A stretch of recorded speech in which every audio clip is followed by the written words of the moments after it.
Thing സീരീസിന്റെ season 1 തുടങ്ങുന്നത് യുഎസിലെ ഇന്ത്യാനയിലെ ഹോക്കിൻസ് എന്നൊരു ചെറിയ ടൗണിൽ വിൽ ബയേഴ്സ് എന്നൊരു ബോയെ കാണാതാകുന്നിടത്തു നിന്നാണ്. മിക്ക ആളുകളും ഇതൊരു സാധാരണ ചൈൽഡ് മിസ്സിംഗ് കേസായിട്ടേ കാണുന്നുള്ളൂ.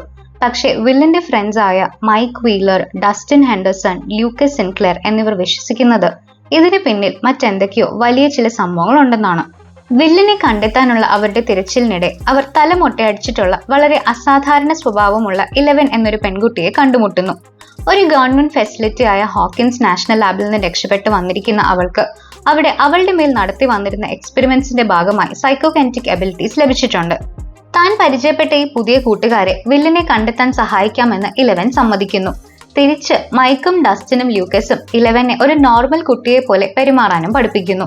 അവരുടെ മുന്നോട്ടുള്ള യാത്രയിൽ മൈക്കിനും 11നും ഇടയിൽ റൊമാൻറ്റിക് ഫീലിംഗ്സ് ഡെവലപ്പ് ആകാൻ തുടങ്ങുന്നു.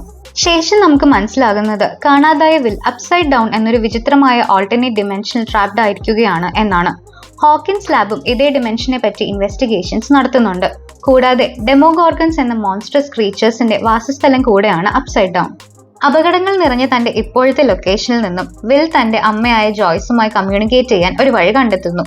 ജോയ്സും തുടക്കം മുതലേ തന്റെ മകന്റെ തിരോധാനത്തിന് പിന്നിൽ എന്തൊക്കെയോ രഹസ്യങ്ങളുണ്ട് എന്ന് സംശയിച്ചിരുന്നു. ജോയ്സ് ടൗണിലെ പോലീസ് ചീഫും ഒരു ആൽക്കഹോളിക്കുമായ ജിം ഹോപ്പറിനെ ഒരു അൺകൺവെൻഷണൽ ഇൻവെസ്റ്റിഗേഷൻ നടത്താൻ കൺവിൻസ് ചെയ്യുന്നു. എന്നാൽ ഹോക്കിൻസ് ലാബിൽ നടത്തുന്ന എക്സ്പെരിമെന്റ്സിന് വിൽ മിസ്സായതിന് ബന്ധമുണ്ടായേക്കാം എന്ന് ഹോപ്പർ സംശയിക്കാൻ തുടങ്ങുമ്പോൾ ഹയർ അതോറിറ്റീസ് അയാളുടെ ഇൻവെസ്റ്റിഗേഷൻ തടസ്സപ്പെടുത്തുന്നു.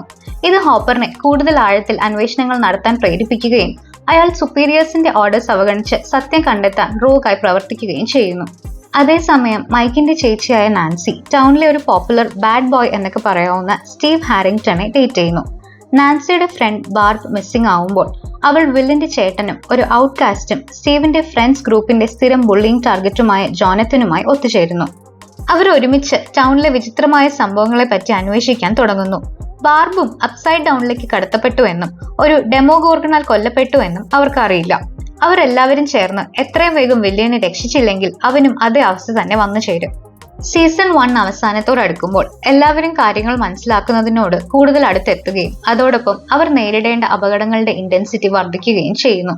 ഹോപ്പറും ജോയ്സും ചേർന്ന് ഹോക്കിൻസ് ലാബിലെ ഒരു പോർട്ടൽ ഉപയോഗിച്ച് അപ്സൈഡ് ഡൗണിലേക്ക് എൻ്റർ ചെയ്ത് വില്ലിനെ കണ്ടെത്തി രക്ഷിക്കുന്നു.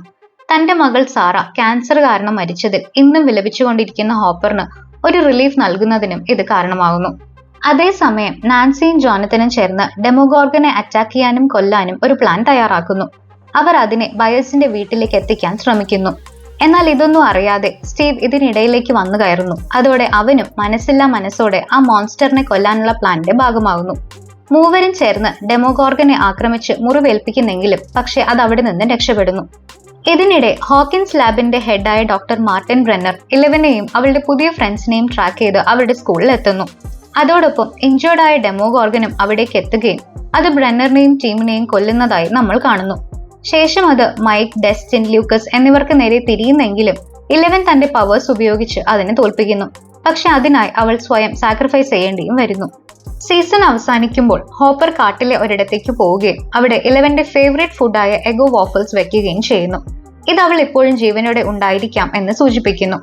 വിൽ ബയേഴ്സ് ഇപ്പോൾ സുരക്ഷിതനായി വീട്ടിലെത്തിയിരിക്കുന്നു. പക്ഷേ രഹസ്യമായി മാറി നിന്ന് ചുമയ്ക്കുന്നതിനിടെ ഒരു സ്ലഗ് പോലെ തോന്നിക്കുന്ന ക്രീച്ചറിനെ അവൻ പുറത്തേക്ക് വൊമിറ്റ് ചെയ്യുന്നു. അതോടൊപ്പം അപ്സൈഡ് ഡൗണിന്റെ ഒരു വിഷനും കാണുന്നു. അതായത് ഡേഞ്ചേഴ്സിൽ നിന്നും അവൻ ഇപ്പോഴും പൂർണ്ണമായും മോചിതനായിട്ടില്ല എന്നർത്ഥം.